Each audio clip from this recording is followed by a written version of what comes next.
Yo, what's up guys? It's me, Mindfreak. Ito yan guys, yung ating video for this day guys. Yung ating pupuntahan ngayon, pinuntahan ngayong araw na ito. Abandon. Malaki, may... Basta yan. Dito guys, dalawang isang vlog para ikutin natin yung ano. Then titignan natin guys kung may signal. Mag candle challenge tayo. So enjoy natin yung araw na ito. So ayan guys, yung gate ng location na to guys. Andito sila guys, ayun, nag-uusap-usap sila. Ayan guys, nakalak to guys. Meron lang daanan dito.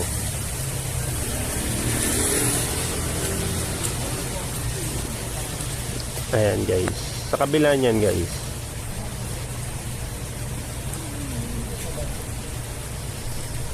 Ayan, kandado guys.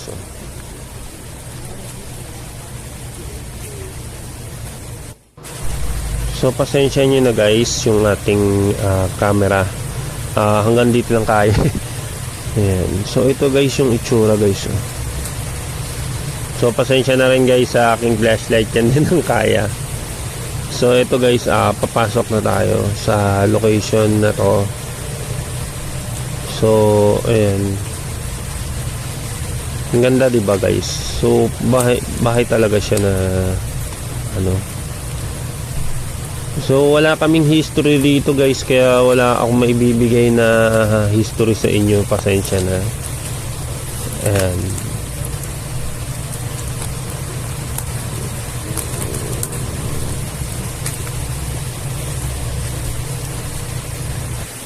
So pagkakaalam ko lang dito guys, sa abandonado zone na may-ari ay Chinese. So ayan guys ang itsura. So para talagang pang Chinese talaga yung itsura ng ano niya, ng structure. So ito may mga ano pa, mga tawag dito, debris ng pagbakbak. So may mga bakbak na dito guys.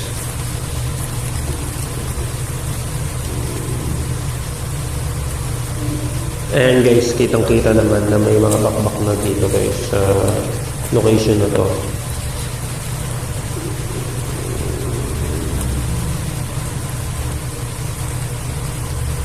Kung makikita ninyo guys, talagang fully structured siya. As in, pwede talaga siyang tirhan kahit na sabihin na nating abandoned siya. So ayan, hindi natin alam kung paano nangyari dito. So may mga mapapansin kayo guys. So ayan guys, so mga bato-bato talaga yung makikita ninyo. And guys, kung makikita ninyo guys, yung itsura niya talaga is parang ang liit lang siya pero malawak. So ayan. So kahit guys sa labas guys is talagang fully furnished guys. Tapos makikita niyo guys, Chinese yung style niya kasi may mga bato-bato guys na Tapos ayan mga bricks. So dito guys, kung mapansin niyo this tawag dito, talagang siya talagang tawag dito, napagplanuhan talaga ng maigi kung paano gawin yung bahay. So meron guys, kung makikita ninyo, ayan may mga talaga siya, yung struktura niya talaga is pang talaga, ikot talaga.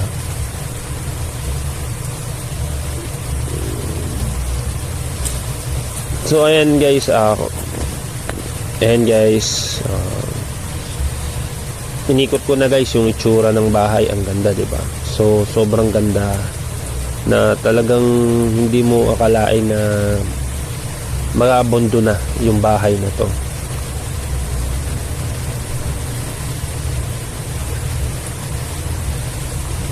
Okay guys, ayan, ito yung loob.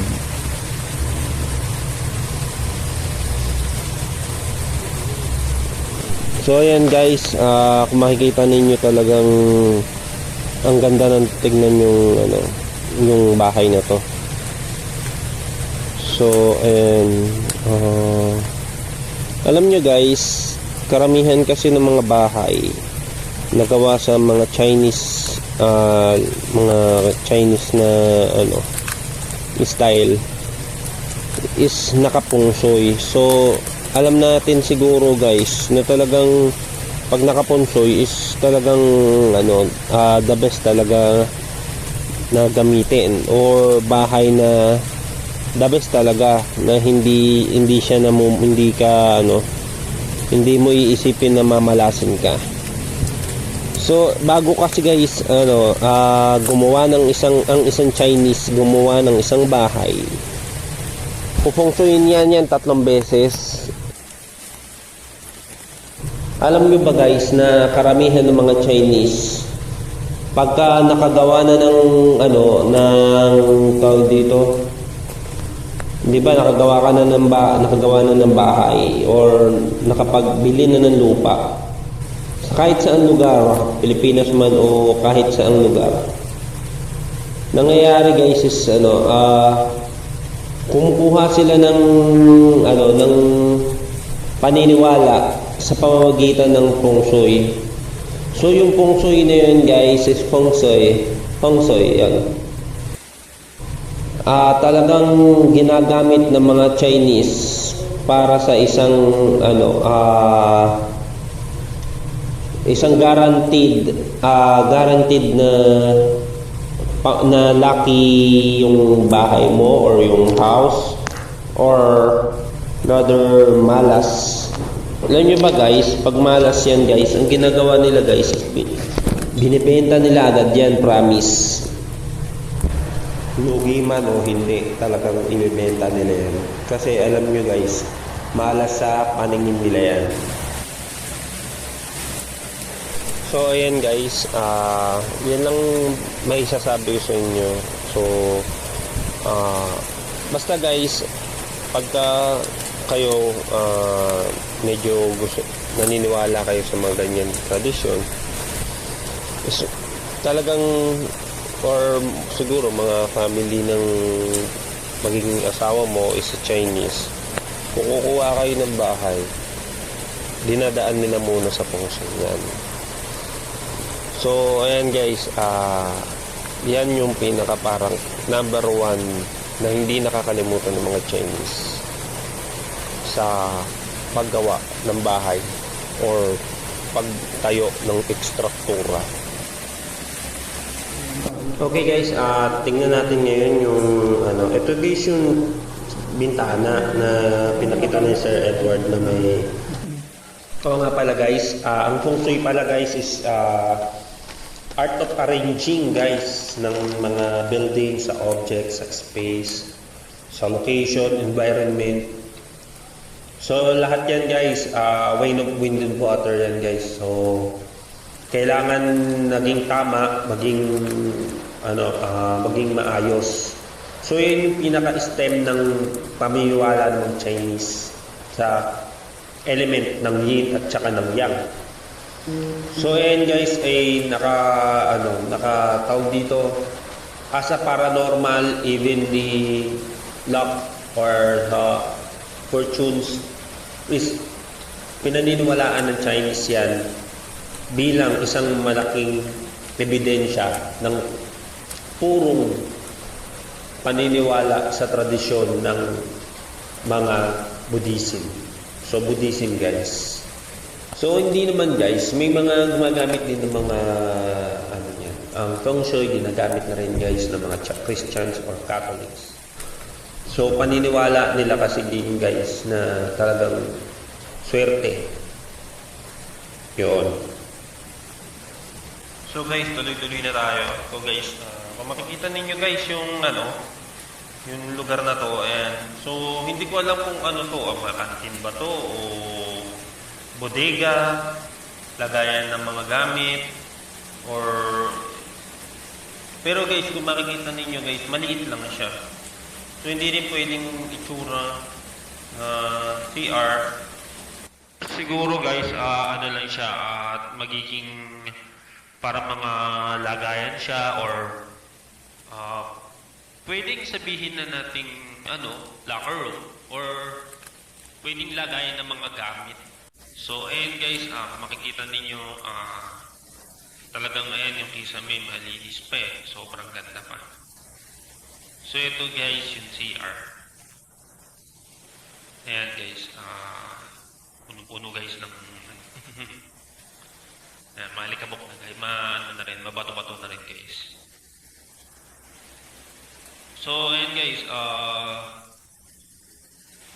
ayan yung mismong ito guys yung yung yung pinakaunang unang CR dito sa baba. So ito guys, tingin ko is kusina.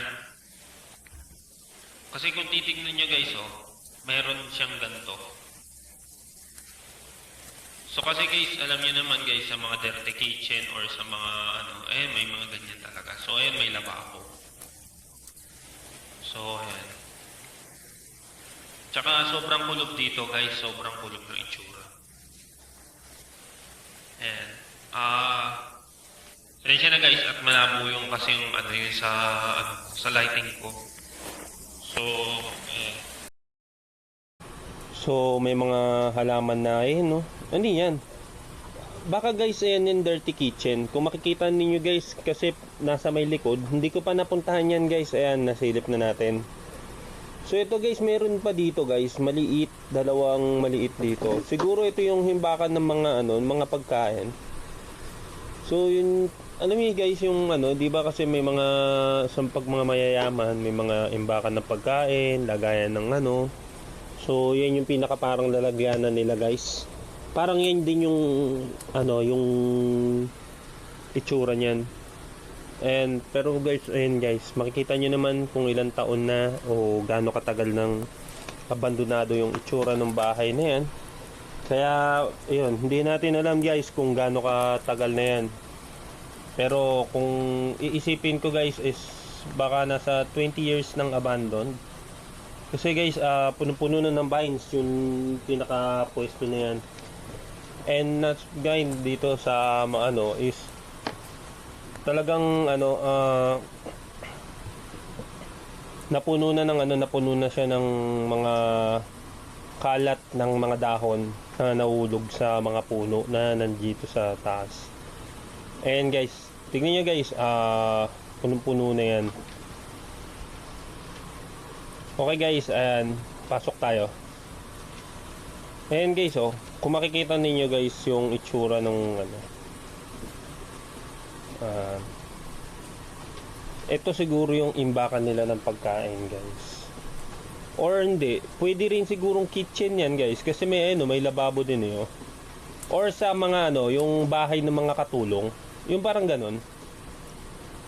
So ayan guys, nakita na natin yung lugar na to. So ayan, umikot na yung niya.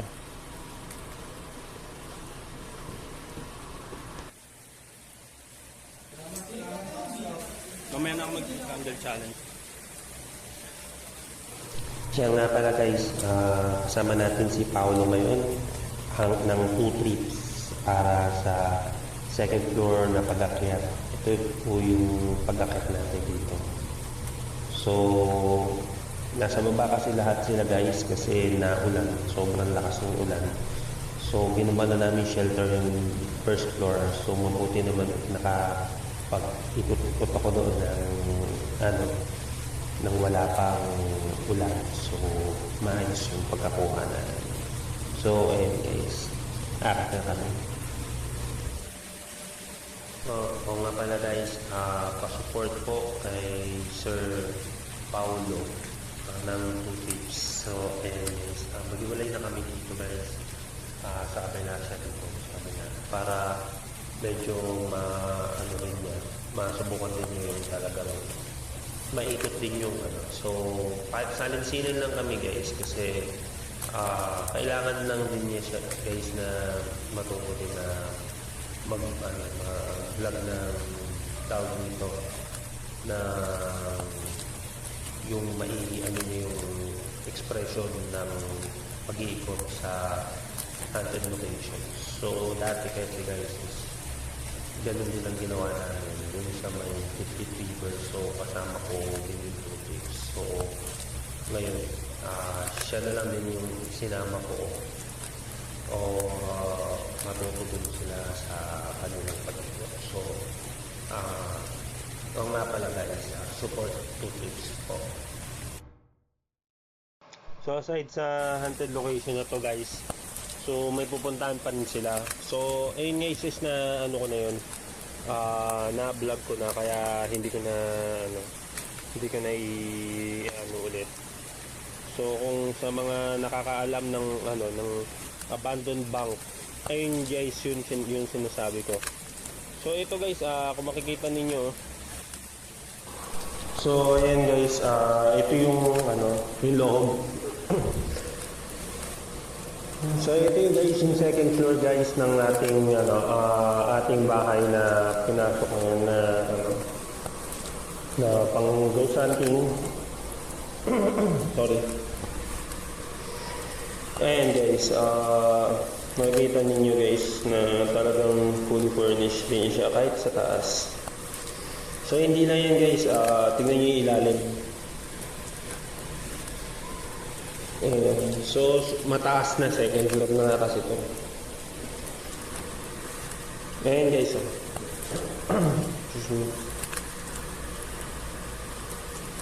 ayan guys,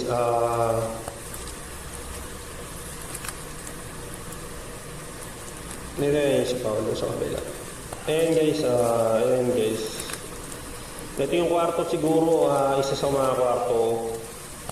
Hindi na rin alam kasi kung ano yung mga itsura nung kung ano yung mga part ng bahay. So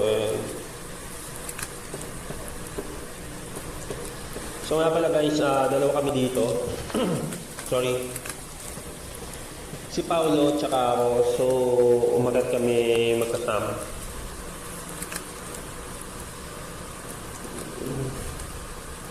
Ayan guys, malinis guys pasensya na sa ilawanag ko, masyado maliwanag yung ilaw na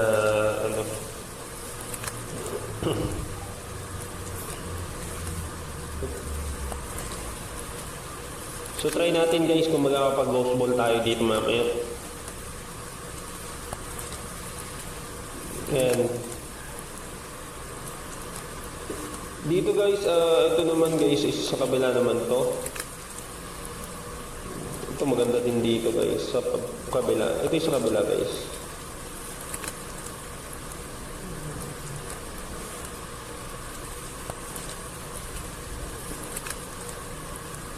So ayan guys. O nga pala guys, medyo may mga kasi din dito. So ingat-ingat guys. And may mga mamaya mapapaliwanag ko yan guys. Ayan guys, ito yung pinapaliwanag ko. So guys, kung sino man yung gusto dito guys, mag-vlog, ingat-ingat guys, kasi baka nandito sila. Tingnan nyo guys. Ayan guys, alam niyo na guys kung sino yung tinutukoy ko. So ayan,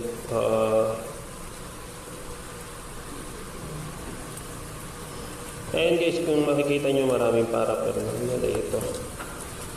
So kaya ingat guys, baka nandito sila, mamaya pag-akyat nyo bigla na lang gumawa ng hindi maganda. So ayan, sa mga magiging visitors pa nitong abandoned location na to. Ngayon guys,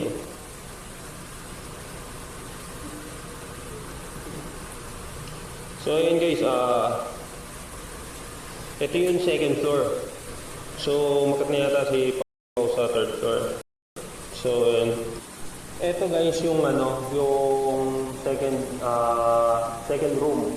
Ito guys yung second room ng lugar na ito sa second floor. So guys, pasensya na guys, wala akong makuha talagang history na itong bahay na to. Kaya dito tayo bilang explorer lang. Ayan guys, kung makikita nyo guys, may mga kamay guys. So hindi natin alam kung dahil sa mga ano yan, sa mga uling-uling yan guys na minarkahan na lang. So kasi hindi naman natin alam kung may ano guys talagang pumupunta dito ng mga masasamang ano. So nakita nyo guys yung ano yung itsura ng ano ng mga bagay dito. May mga paraphernalia. So, alam na natin kung bakit may mga ganyan. So, parang binabahayan na rin siguro ito ng mga masasama. So, ayan guys, isa rin sa babalayan sa atin, mga ghost hunters. Before tayo pumasok sa bawat lugar na gusto natin puntahan, kailangan nating i-double check kung meron pang mga nagtatago. Kasi baka mamaya magulat yung nagtatago na yan. Baka kung ano pa yung magawa niya. Alam niyo guys, mahirap kasi din guys tayong umasa na kumbaga maging okay tayo, di ba? And guys, ito na guys yung aking pag-akyat sa ikatlong panapag. Uy! Tik na ako mahulog guys. Ayan, sensya na. Ayan guys, tik na ako mahulog. Yan, dito guys, paakyat na tayo. So, andito sa likod si Paolo. So, and akyat na tayo guys. Ito. Okay guys, nandito na tayo sa third floor guys. So, ayan guys, makikita ninyo na ito guys, open na. So, ayan, malakas ang ulan. Sobrang lakas ng ulan and ang taas ng ano. Ito yun guys, hindi ko alam kung paano makapasok dyan pero mukhang hindi tayo makakapasok. Ito guys, ang taas guys, sobra. Ito na yung pinaka third floor nung mismong bahay.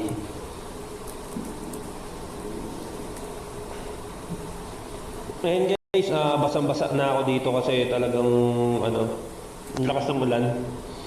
So, hindi na tayo, guys, kailangan na nating bumalik. Ayun si Paolo nasa kabila. And so, ito yung baba. Ito guys, yung tik na ako mahulog. Ganyan katlalim ang mangyayari sa akin pagka, ewan ko lang, baka ako na isang maging multo dito. So, si Paolo guys, na-record niyo. Ayun, sabi niya sa akin na-record niya. Ito guys, ito naman yung, ewan ko kung anong room to. Siguro master's bedroom to. Kasi nasa taas eh. Pero alam ko talaga, ayun kasi ito, yan yung parang basihan ko eh, kung master's bedroom. Pero tingin ko lang hindi rin naman. Kasi ang liit din ng kwarto eh. So ito guys, meron naman tayo dito is, ano naman siya, ito CR ata to guys. Ito, sure to CR to or bath. Yung mga bathtub, yun. So, ayan guys, hindi natin alam kasi wala tayong ano dito. Wala tayong history eh. So, ayan. Ang lakas ng ulan guys dito. Medyo iskapo na kami guys kasi medyo basa dito sa lugar na to. So, bababa na kami. Bumaba na si Paolo. Naiwan na ako. Ayan. So, ito guys, bababa na ako. Sa ayan hagdanan. Ito guys, ingat lang guys kasi butas yung ilalim niya yan. Ayan guys, silipin nyo. Ito yung pinasok ko kanina. Ayan. So ito guys, ingat lang guys kasi talagang malalim. Tingnan mo, bukas na bukas yan guys. Ayan Pag nahulog ako dyan, sigurado yan, isa lang ako multo. So kasama na ako dito sa mga multo dito. And guys, dito na tayo. So, eto guys, may mga sunog-sunog pa talaga guys. Eto guys, IMF. Hindi guys, ghost ball. Tapos dito yung may nakita sila. So, ayan guys, makikipag-testing tayo sa ghost ball. Ayan guys, hindi na tumitigil yung ilaw ng ghost ball guys. Change natin yung kulay. Cute, di ba? Yan, medyo pandisco. Ito, papatayin ko na lang guys. Ayan. Guys, tignan nyo guys. Sobrang active nung ghost ball na yan guys. Talagang ayaw niyan tumigil ng kakailaw. Ito guys, blinker natin guys. Kung may makita kayo na yung mismo magsabi sa akin dito sa comment. Ayan guys, bilinker ko siya guys para makita ninyo kung meron ano. Parang static ang tawag yan eh. Kasi dito guys is meron talagang ano eh. May makikita ka talaga eh. Patayin na natin yung ilaw guys. Yan, wala na ilaw. Hindi na umilaw guys. Hindi na umilaw guys. Hindi na. Ito guys, palibot lang.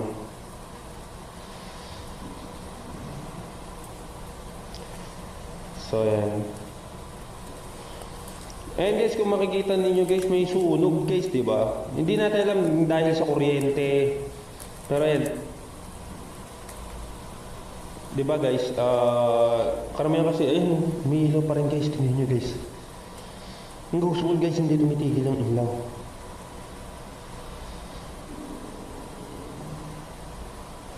Wala eh, yan lang talaga yung patunay namin sa paranormal. Yung iba kasi, alam na, lagi nakakita kasi nasa eksena. Ayun. So, ayan guys, yung ating pag-iikot dito sa mini mansion. So, tayo naman guys yung magsusubok. So, maglalagay tayo ng ghost ball dito.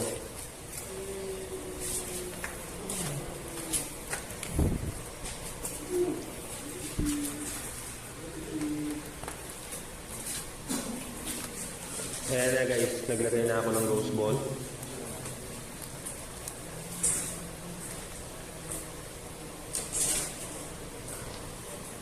So pailawin mo po yung ating ghost ball kung nandyan ka po sa lugar na yan. Ulitin ko lang po, pwede po bang buksan ko po yung ilaw ng ghost ball? Pwede po ba ninyong buksan yung ilaw ng ghost ball na nandyan po sa lamesa at sa may sahig? Ayaw guys. Dito tayo sa may pinaglagyan dati.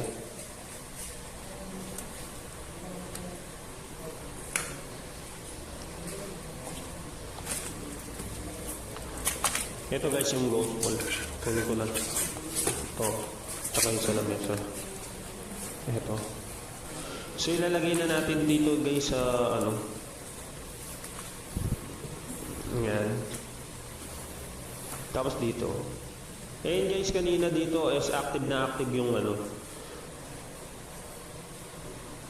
So pwede po bang pagalawin ninyo yung bola para lang mapakita ninyo yung ebidensya ng pagiging paranormal ninyo dito.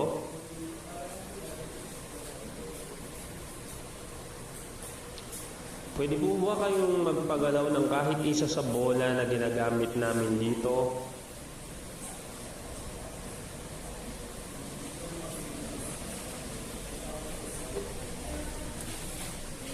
Pwede po ba?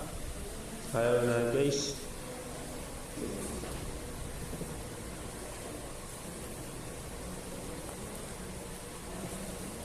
Ayaw guys, ayaw.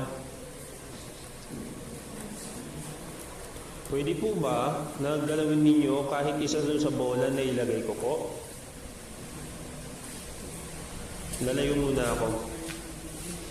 Ito sila guys, nandito sila kasi ginawa nila shelter yung ano. So ayan po, malayo na po ako. Pwede po bang paggalawin nyo yung bola? Ito ba kaya natin Yemet?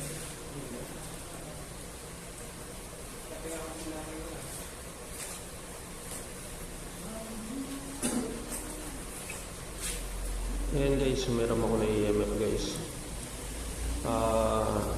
Try natin.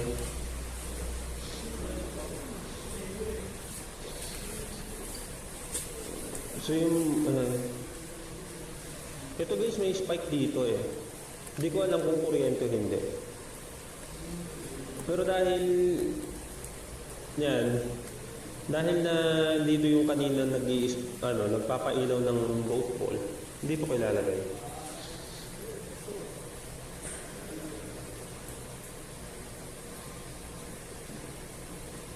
Pwede nyo po bang pailawin ang mga ghost ball? Ayan. So guys, kung may makita kayo pwede nyo po ba pailawin yung ghost ball o pa-spikein yung mismong EMF? Wala talaga. Guys, tingnan nyo guys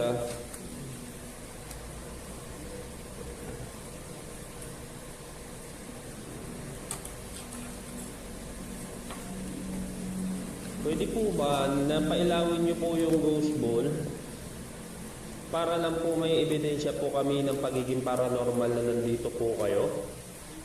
O pa-spikein nyo po yung EMF? Kunin ko na itong bola guys. Ilalagay ko doon. Ayan. Pwede po ba sa tatlong bolang ito ipagalawin nyo po kahit isa lang po doon sa bola? Upang meron lang po kami patunay sa paranormal. Wala, guys. Patayin ko na ito.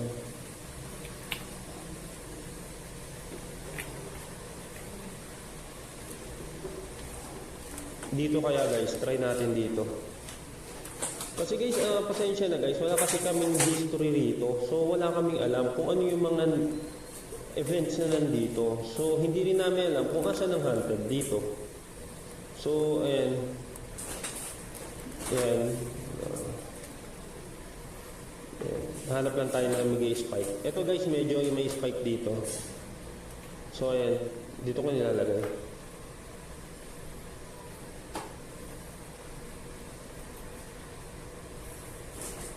So, maaari po ba ninyong buksan o pagalawin ng ang bola na nandiyan po sa sahig? Or pa-spiking nyo po yung EMF para lang po may ebidensya po kami ng paranormal sa lugar na ito? Pwede po ba ninyong pagalawin kahit isa lang po doon sa bola para lang po may ebidensya po kami ng pagiging paranormal ng lugar na ito? Pwede po ba? Guys, mawawala.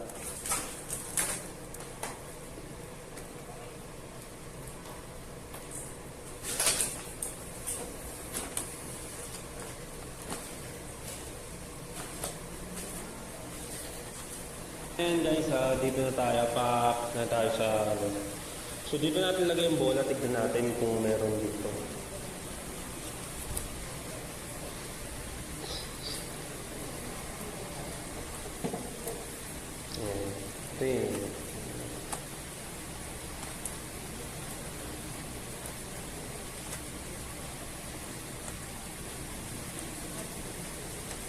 Okay, kung sino man po mga nandiyan, hihingi lang po kami ng na pwede po bang i-ano nyo po, pailawin nyo po yung bola. Kahit isa lang po doon sa mga bola, pwede po bang pailawin nyo yung bola? Tingnan nyo guys, baka may makita kayo Pwede po bang pailawin nyo kahit isa lang po sa bola? Andito po yung mga gamit namin, mga gadget namin. Alam ko po nandito po kayo, pwede nyo po bang pagalawin yung bola? Ngayon guys, medyo talagang dito. Kusina siguro talaga to. Pwede po ba na pagalawin nyo po yung bola?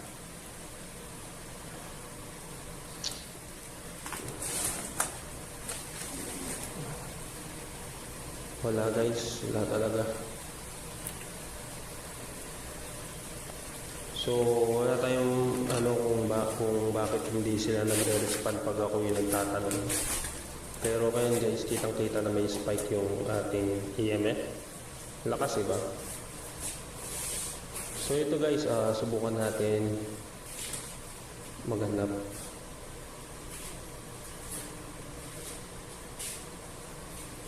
Dito guys, ayun. Lagay tayo dito. Dalawa.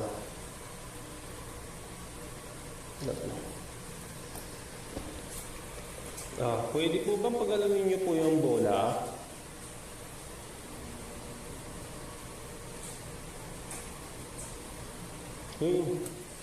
Sumitsit. Pwede po bang pagalawin niyo po yung bola? Shit, meron dito. Pangalawa? Hala? May dalawang sit-sit na guys. Pwede po bang, ano nangyari dito? Nagre-red yung ilaw ng camera ko guys. Shit! Guys, may dahil tatlo yung sumitip sa akin. Nagulat ako Ano nangyari kaya? Sit-sit ka, paramdam ka lang. Bukit si sit-sit. Sit-sit ka ng sit-sit eh. Putragis yan oh.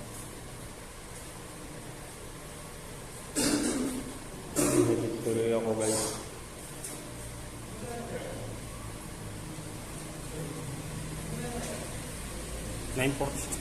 And thank you po sa walang sawa po na pagsusubaybay sa aking mga video. And maraming salamat po sa lahat ng sumusuporta sa grupong Night Shifters. Maraming salamat po sa Wise. Maraming salamat po sa lahat ng mga viewers. Thank you po. Maraming salamat po. Mike Freak signing off. Good night po.